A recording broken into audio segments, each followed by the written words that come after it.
જૂનાગઢ જિલ્લાના મેંદરડામાં ખાખી મડીના મહંત સુખરામદાસ બાપુને ધમકી મળી. બાપુએ નરેશ વાઘેલા નામના શખ્સની સામે પોલીસ ફરિયાદ નોંધાવી, જે મામલે પોલીસે તપાસ કરી આરોપીને ઝડપી પાડ્યો. સુખરામદાસ બાપુએ કહ્યું, નરેશ વાઘેલા નામના વ્યક્તિએ ફોન કરી અને ખંડણી માંગી. પૈસા નહીં આપો તો જ્ઞાતિ વિરુદ્ધ બોલ્યા છો, તેની સામે એટ્રોસિટીની ફરિયાદ દાખલ કરીશ તેવી ધમકી આપી.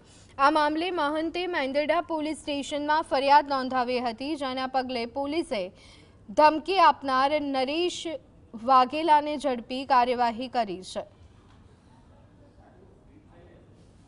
થોડા દિવસ પહેલા 16/1/2026 ના રોજ મને ધમકી ભર્યો એક ફોન આવેલા અને ફોન કરીને મને કહ્યું કે હું આ જ્ઞાતિના પ્રમુખ બોલું છું, તમે આવીને મને બેવટ કરો, ખંડની પૈસા આપો તો હું તમારા ઉપર એટ્રોસિટીના કેસ નહીં કરીશ, બાકી હું તમારા ઉપર કેસ કરીશ.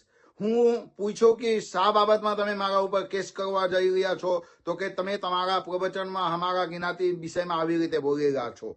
તો હું ક્યારે પણ આવી રીતે વિવાદિત બયાન આપતો નથી, વિવાદિત કામ કરતો નથી.